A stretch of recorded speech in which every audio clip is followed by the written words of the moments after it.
வணக்கம். இன்னும் பத்திரிகைகளோடு சந்திப்பதில் மகிழ்ச்சி என்றும் தாயகத்திலிருந்து வெளியாக இருக்கும் உதயன் விளம்பரி தினக்குரல் மற்றும் ஈழநாடு பத்திரிகைகளோடு உங்களை சந்திக்கப் போகின்றோம். இன்றைய தினம் 25ஆம் தேதி நவம்பர் மாதம் 2024ஆம் ஆண்டு திங்கட்கிழமை. இந்த நாள் உங்கள் எல்லோருக்குமே பாதுகாப்பான இனிய நல்லதொரு நாளாக அமையட்டும்.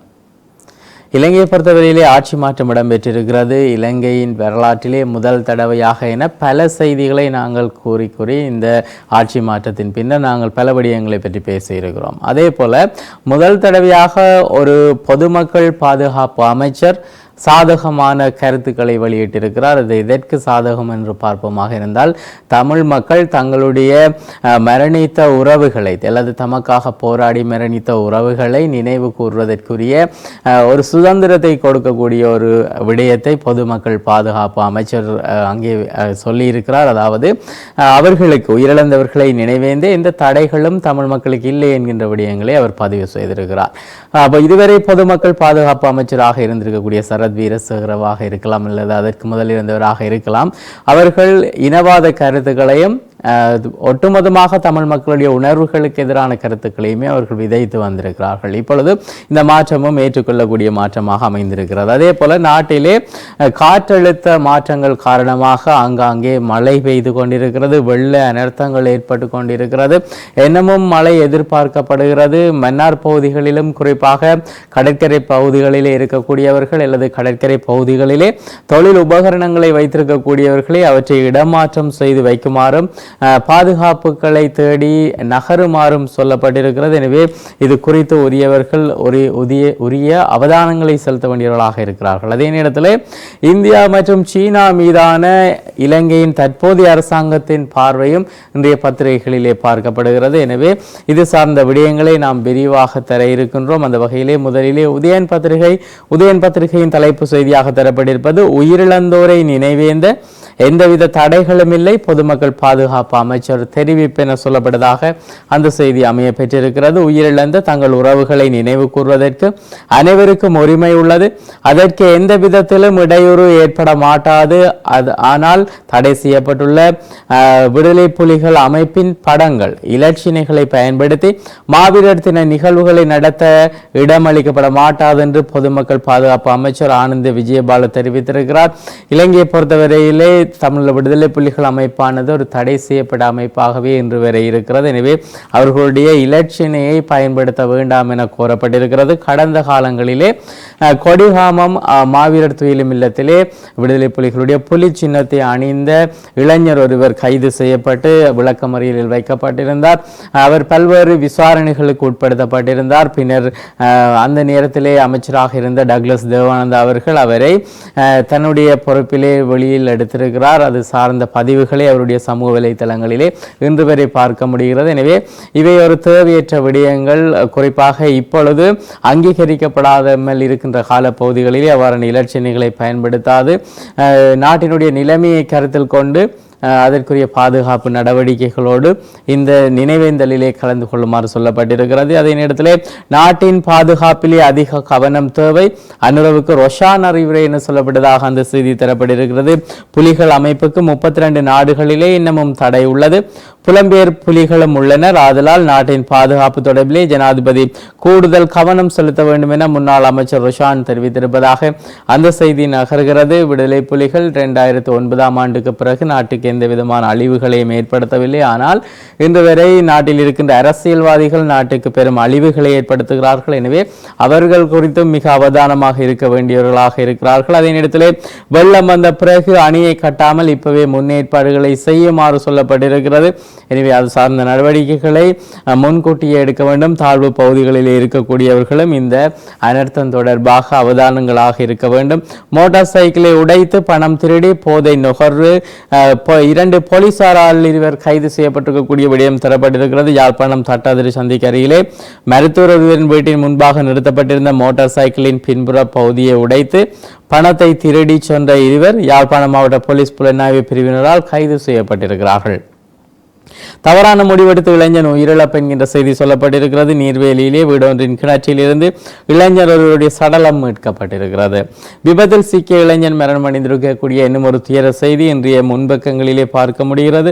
அதனிடத்திலே இன்றைய தினம் உயர்தர பரீட்சை ஆரம்பமாகிறது. எனவே இதிலே கலந்து கொள்ளக்கூடிய மாணவர்கள் அனைவருக்கும் நமது மனமார்ந்த வாழ்த்துக்களை தெரிவித்து நிற்கின்றோம். அதனிடத்திலே புயலாக மாறும் தாளமுக்கம், வடக்கு கிழக்கிலே கனமழை, 500 மில்லிமீட்டர் வரை பெய்யும் சாத்தியம், வெள்ள இடர்கள் ஏற்படலாம் என அச்சம் வெளியிடப்பட்டிருக்கிறது. வங்காள விரிகுடாவிலே இலங்கை தென்கிழக்கு பகுதியிலே உருவாகிய தாளமுக்கம் காற்றழுத்த தாழ்வு மண்டலமாக வலுப்பெற்றுள்ளது. இது இன்று இரவு அல்லது நாளை புயலாக மாறும் என எதிர்பார்க்கப்படுகிறது என்று சிரேஷ்ட விரிவுரையாளர் நாகமுத்து பிரதீபராஜா தெரிவித்துள்ளார் என அந்த செய்தியில் தரப்பட்டிருக்கிறது. வெள்ள இடரை சமாளிக்க முன்னேற்பாடுகள் தீவிரம் என்கின்ற விடயங்களும் சொல்லப்பட்டிருக்கின்றன. அதே நேரத்தில் மறியலில் சந்தேக நபர் மரணம், போலீசார் தீவிர விசாரணை என்கின்ற விடயம் சொல்லப்பட்டிருக்கிறது. வவுனியாவிலே விளக்கமறியல் சிறைச்சாலையில் தடுத்து வைக்கப்பட்டிருந்த சந்தேக நபர் ஒருவர் இழந்திருக்கிறார். அவரது உடலை உடற்கூற்று பரிசோதனைக்கு உட்படுத்தி அறிக்கை சமர்ப்பிக்குமாறு வவுனியா பதில் நீதவான் போலீசாருக்கு உத்தரவிட்டிருப்பதாக அந்த செய்தியிலே சொல்லப்பட்டிருக்கிறது. துஷ்பிரயோக குற்றச்சாட்டிலே கைது செய்யப்பட்ட செட்டிகுளத்தைச் சேர்ந்த 57 வயதுடைய சந்தேக நபரை இவ்வாறு உயிரிழந்ததாக அந்த செய்தியில் குறிப்பிடப்பட்டிருக்கிறது. இனப்பிரச்சனை தீர்வுக்கு நிபந்தனையற்ற ஆதரவு, ராஜித சேனார் என அறிவிப்பு என்கின்ற விடயம் சொல்லப்பட்டிருக்கிறது. தமிழ் முஸ்லிம் மக்களுக்கான உரிமைகளை வழங்கி நாட்டின் தேசிய பிரச்சனைக்கு தீர்வு காணும் அரசாங்கத்தின் பயணத்துக்கு நிபந்தனையற்ற ஆதரவு வழங்க தயார் என ராஜித தெரிவித்திருக்கிறார். மிகவும் வரவேற்கத்தக்க ஒரு விடயம். உளப்பூர்வமாக இந்த கருத்தை தெரிவித்து உளப்பூர்வமான ஆலோசனையும் ஆதரவும் வழங்குவதானது மிக முக்கியமான விடயமாக இருக்கிறது. உட்பக்க செய்திகளிலே தமிழ் தேசியத்தின் பற்று மக்களிடம் நீங்கவில்லை, விக்னேஸ்வரன் சுட்டிக்காட்டியிருக்கிறார். தமிழ் தேசியத்தின் பற்று மட்டுமல்ல, இந்த நாட்டில் மீதும் பற்றிருக்கிறது மக்களுக்கு. அதே நேரத்திலே அனைவரும் ஒற்றுமையாக வாழ வேண்டும் என்கின்ற எண்ணம் மக்கள் மத்தியில் இப்பொழுது எழுந்து நிற்கிறது. எனவே பழைய எந்தெந்த காரணங்களுக்காக யுத்தம் இடம்பெற்றதோ அவற்றை தவிர்த்து நாடு முன்னோக்கி பயணிக்க வேண்டும் என்பதே பலரது அவாவாகவும் இருக்கிறது. வரலாற்று தவறை மீளவும் விடக்கூடாது, செல்வம் அடைக்கலநாதன் தெரிவித்திருக்கிறார். இனிவரும் காலங்களில் நாங்கள் ஒன்றிணையவில்லை என்றால் வடக்கு கிழக்கிலே அரசாங்கம் ஆளும் சந்தர்ப்பத்தை உருவாக்கி தவறிழைத்தவர்களாக மாறிவிடுவோம். இனியாவது நாம் ஒன்றுபட வேண்டிய காலத்தின் தேவை இது. இவ்வாறு வவுனியாவில் இடம்பெற்ற ஊடக சந்திப்பிலே நாடாளுமன்ற உறுப்பினர் செல்வம் அடைக்கலநாதன் தெரிவித்திருக்கிறார். எனவே டெலோவும் அங்கே பிரிந்தே நின்றிருந்தது. எனவே அவர்களும் இந்த பிரிவுக்கு ஒரு காரணமாக இருக்கிறார்கள். வடக்கு மீனவ பிரதிநிதிகளுடன் கடற்தொழில் அமைச்சர் சந்தித்து பேசியிருக்கிறார். அது சார்ந்த விடயங்கள் தரப்பட்டிருக்கின்றன. மேலும் பல்வேறு இடங்களுக்கு சென்று கடற்தொழில் அமைச்சர் சந்திப்புகளை மேற்கொண்டு வருகிறார். எந்த விதமான ஆடம்பரங்களும் இல்லாமல், அணிவகுப்புகளும் இல்லாமல், அதிகளவான நபர்களோடு சென்று பார்க்காமல் மிகவும் எளிமையான முறையிலே சென்று பல இடங்களையும் அவர் பார்த்து வருகிறார். எனவே அதுவும் ஒரு பாராட்டத்தக்க விடயம். மாவீரர் நினைவேந்தல் பங்களிப்பு வழங்கலாம் என்கின்ற விடயம் சொல்லப்பட்டிருக்கிறது. தமிழர் வரலாற்றை சந்ததிகளுக்கு கடத்தும் நோக்கிலே மாவீரர் வார நிகழ்வேந்தல் நிகழ்வுகள் யாழ்ப்பாணம் பல்கலைக்கழக மாவீரர் நினைவு தூபியடியிலே யாழ்ப்பாணம் பல்கலைக்கழக மாணவர் ஒன்றியத்தின் ஒருங்கிணைப்பில் தினமும் கடைபிடிக்கப்பட்டு வருகிறது. எங்கள் தேசத்தின் வித்துக்களை நினைவேந்துவதிலே நாங்கள் கூட்டுணர்வையும் கூட்டு உரிமையையும் நினைவேந்தலுக்காக பங்களிப்பையும் வழங்குவதனூடாக வெளிப்படுத்த முடியும். அந்த வகையில் நினைவேந்தலுக்கான கற்பூரம், எண்ணெய், சுட்டி, திரி போன்றவற்றை நவம்பர் 27ஆம் தேதி புதன்கிழமை வரை தினமும் யாழ்ப்பாணம் பல்கலைக்கழக நுழைவாயிலில் அமைந்துள்ள சேகரிப்பு கூடத்திலே வழங்கி எம்முடன் கைகோர்க்குமாறு யாழ்ப்பாண பல்கலைக்கழக மாணவர் ஒன்றியம் கேட்டுள்ளது. மேலும் உட்பக்க செய்திகளிலே மாவீரர் நினைவேந்தலுக்கு இனியும் இடையூறு அளிக்காதீர்கள், ஜனநாயக போராளிகள் கட்சி வலியுறுத்த என்கின்ற செய்தி சொல்லப்பட்டிருக்கிறது. மாவீரர் நினைவேந்தலை சுதந்திரமாக மேற்கொள்ள அனுமதிப்பதுடன் மாவீரர் துயிலுமில்லங்களை இருக்கக்கூடிய காணிகளில் இருந்து இராணுவத்தினரை வெளியேற்ற புதிய ஜனாதிபதி நடவடிக்கை எடுக்க வேண்டும் என ஜனநாயக போராளிகள் கட்சி வேண்டுகோள் விடுத்ததாக அந்த செய்தியிலே குறிப்பிடப்பட்டிருக்கிறது. வேலையற்ற பட்டதாரிகள் அரசாங்கம் கூடுதல் கவனம், அமைச்சர் சந்திரசேகரன் தெரிவித்திருக்கக்கூடிய விடயங்கள் தரப்பட்டிருக்கின்றன. அதே நேரத்திலே வஞ்சிக்கும் இந்திய அரசு, சீனாவை இனி தஞ்சம், வடக்கு மாகாண கடற்தொழிலாளர் இணைய பேச்சாளர் ஆதங்கம் தெரிவித்திருக்கிறார். அது சார்ந்த விடயங்கள் விரிவாக தரப்பட்டிருக்கின்றன. அதே நேரத்திலே பல முக்கிய செய்திகள் தரப்பட்டிருக்கின்றன. வெள்ள இடர் களப்பணி, இளைஞர்கள் குழு களத்தில் என்கின்ற விடயங்கள் சொல்லப்பட்டிருக்கிறது. வவுனியாவிலே பிந்திய மழை வீழ்ச்சியால் பெரும் போகத்திலே வீழ்ச்சி என்கின்ற விடயம் சொல்லப்பட்டிருக்கிறது. வவுனியா மாவட்டத்திலே இந்த முறை பிந்திய மழை வீழ்ச்சி காரணமாக பெரும் போக நெற்செய்கையிலே வீழ்ச்சி ஏற்பட்டிருப்பதாக மாவட்ட கமநல அபிவிருத்தி திணைக்களம் தெரிவித்திருக்கக்கூடிய விடயங்கள் தரப்பட்டிருக்கிறது. மேலும் பல முக்கிய செய்திகளை இன்றைய பத்திரிகைகளிலே பார்க்க முடிகிறது. தொடர்ந்து வலம்புரி பத்திரிகையை பார்க்கலாம். தலைப்பு செய்தியாக தரப்பட்டிருப்பது வடக்கு கிழக்கு சிவப்பு எச்சரிக்கை, காற்றழுத்த தாளமுக்கம், கடும் மழை, காற்று அபாயம் என்கிற விடயங்கள் சொல்லப்பட்டிருக்கிறது. வங்காள விரிகுடாவிலே உருவாகியுள்ள காற்றழுத்த தாழ்முகமானது இன்று முதல் கிழக்கில் இருந்து வடக்கு கடற்கரை பிராந்தியத்தினை நோக்கி நகரக்கூடும் என வளிமண்டலவியல் திணைக்களம் எதிர்ப்பு கூறியுள்ளது. இந்த நிலையில் வடக்கு மற்றும் கிழக்கு மாகாணங்களுக்கு சிவப்பு எச்சரிக்கை விடப்பட்டிருக்கிறது. இலங்கைக்கு தென்கிழக்கு பகுதியில் உருவாகியுள்ள தாளமுக்கம் காரணமாக வடக்கு கிழக்கிலே 150 மில்லிமீட்டருக்கு அதிகமான மழை வீழ்ச்சி கிடைக்கப்பெறும் எனவும் காற்றின் வேகம் மணித்தியாலத்துக்கு 60 முதல் 70 வரை வீசலாம் எனவும் சொல்லப்பட்டிருக்கிறது. இதே நேரத்திலே முன்பக்க செய்தியில் வவுனியா சிறையிலே கைதி ஒருவர் மரணம் பார்த்த செய்தி, உயர்தர பரீட்சை இன்று ஆரம்பம் என்கின்ற செய்தி சொல்லப்பட்டிருக்கிறது. அனைவரையும் வாழ்த்தி நிற்கின்றோம். தொடரும் கனமழை, வடக்கு மாகாணம் அதிக அளவிலே பாதிப்பு என்கின்ற விடயம் சொல்லப்பட்டிருக்கிறது. வங்காள விரிகுடாவிலே நிலை கொண்டுள்ள காற்றழுத்த தாழ்வு மண்டலத்தின் காரணமாக தொடரில் வடக்கு மாகாணம் உள்ளடங்களாக 3 மாகாணங்களைச் சேர்ந்த 15,622 வரை இதுவரை பாதிக்கப்பட்டிருப்பதாக அந்த செய்தியில் சொல்லப்பட்டிருக்கிறது.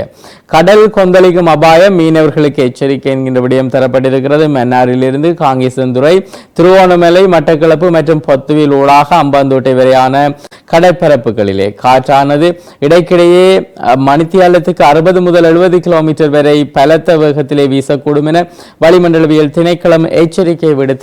சார்ந்த விடயங்கள் விரிவாக தரப்பட்டிருக்கின்றன.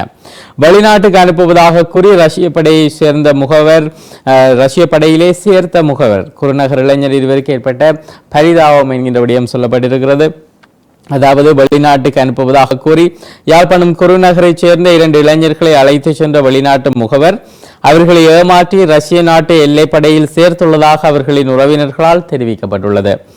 பிரஸ்தாப இளைஞர்களை ரஷ்ய எல்லைப்படையில் இருந்து மீட்டு தருவதற்கு இலங்கை அரசாங்கம் உடனடியாக நடவடிக்கை எடுக்க வேண்டும் என சம்பந்தப்பட்டவர்களின் உறவுகள் அரசாங்கத்திடம் உருக்கமாக கோரிக்கை முன்வைத்திருப்பதாக அந்த செய்தியில் சொல்லப்பட்டிருக்கிறது.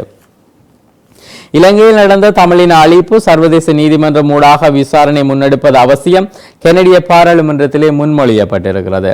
இலங்கையிலே இடம்பெற்ற இனப்படுகொலை தொடர்பிலே சர்வதேச குற்றவியல் நீதிமன்றத்தின் ஊடாக விசாரணைகளை முன்னெடுப்பதற்கு அவசியமான நகர்வுகளை கெனடிய அரசாங்கம் முன்னெடுக்க வேண்டும் என வலியுறுத்தப்பட்டிருக்கிறது. இலங்கை பாராளுமன்றத்தில் இவ்வாறான முடிவுகளை இனி எடுக்க முடியுமா என்கின்ற விடயங்கள் கேள்வியாக இருக்கின்ற நிலையில் கனடா தொடர்ச்சியாக தமிழ் மக்களுக்கு தங்களுடைய முன்மொழிவுகளை சாதகமாகவே வழங்கி வருகிறது.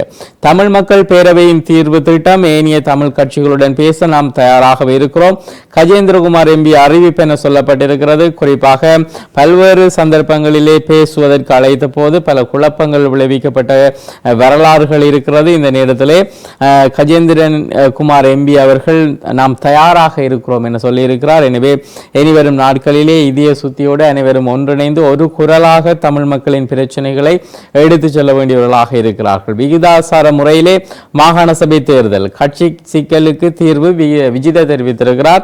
மாகாண சபை தேர்தலுக்கு விகிதாசார முறையே சிறந்தது. மாகாண சபை தேர்தல் முறையிலே காணப்படுகின்ற சட்ட சிக்கலுக்கு தீர்வு காண அனைத்து அரசியல் கட்சிகளுடனும் பேச்சு நடத்துமாறு அவர் தெரிவித்திருக்கிறார்.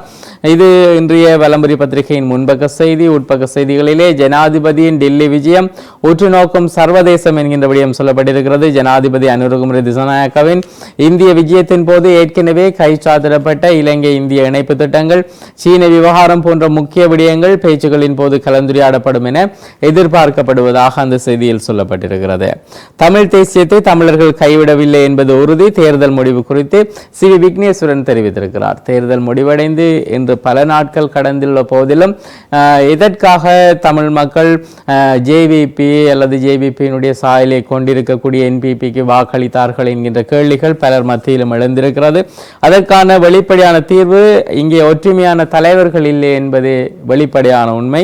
இந்த நிலையில் இன்னமும் ஆராய்ச்சிகள் இடம்பெறுவது தவிர அனைவரால் ஏற்றுக்கொள்ளப்பட்ட தீர்மானங்கள் அல்லது ஏற்றுக்கொள்ளப்பட்ட முடிவுகளில் தமிழ் தலைவர்கள் இன்னமும் தயக்கமாகவே இருக்கிறார்கள். தினக்குரல் பத்திரிகையை பார்க்கலாம். தலைப்பு செய்தியாக தரப்பட்டிருப்பது தமிழ் முஸ்லிம் மக்களின் உரிமைகளை வழங்கி தேசிய பிரச்சனைக்கு தீர்வு காணுங்கள், உதவ நாங்கள் தயார். இனவாதத்துக்கு எதிரான நிலைப்பாட்டை ஜேவிபி அன்று எடுத்திருந்தார். நாட்டிலே 26 ஓடி இருக்காது.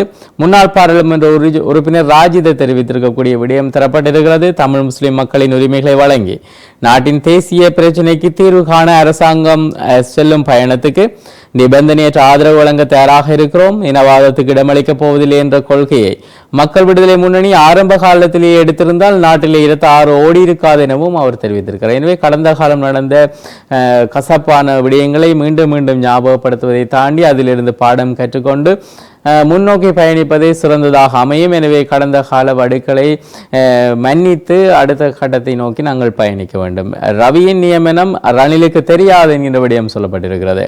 ரவி கருணாநாயக்கவின் பெயர் தேசிய பட்டியலுக்கு அனுப்பி வைத்த விடயம் ரணில் விக்ரமசிங்கவுக்கு தெரிந்திருக்க முடியாது. அதனாலேயே அவரின் நடவடிக்கை தொடர்பிலே விசாரணைகளை மேற்கொள்ள ரணில் விக்ரமசிங்க குழு ஒன்றை நியமித்துள்ளார் என அந்த செய்தியிலே தரப்பட்டிருக்கிறது. மாங்குளம் விபத்து காரணமாக 3வது நபரும் பலியாக இருக்கிறார். அதாவது கடந்த 20ஆம் தேதி மாங்குளம் பகுதியில் இடம்பெற்ற விபத்திலே படுகாயமடைந்த 3வது நபரும் சிகிச்சை பலனின்றி உயிரிழந்திருப்பதாக அந்த செய்தியிலே சொல்லப்பட்டிருக்கிறது. கடும் மழை வெள்ளத்தால் வடக்கு மாகாணத்திலே 15,470 பேர் பாதிப்பு என்கின்ற செய்தி ஒரு புகைப்படத்தோடு கூடிய செய்தியாக தரப்பட்டிருக்கிறது. தாளமுக்கம் வலுவடையும் சாத்தியம், வடகிழக்கு மாகாணங்களுக்கு வானிலை சிவப்பு எச்சரிக்கை என்கின்ற விடயம் சொல்லப்பட்டிருக்கிறது. அதே நேரத்திலே மானின் தோல்விக்கு விக்கிய காரணம் தமிழ் மக்கள் கூட்டணி உறுப்பினர் பார்த்திபன் தெரிவிப்பு என்கின்ற ஒரு செய்தி சொல்லப்பட்டிருக்கிறது.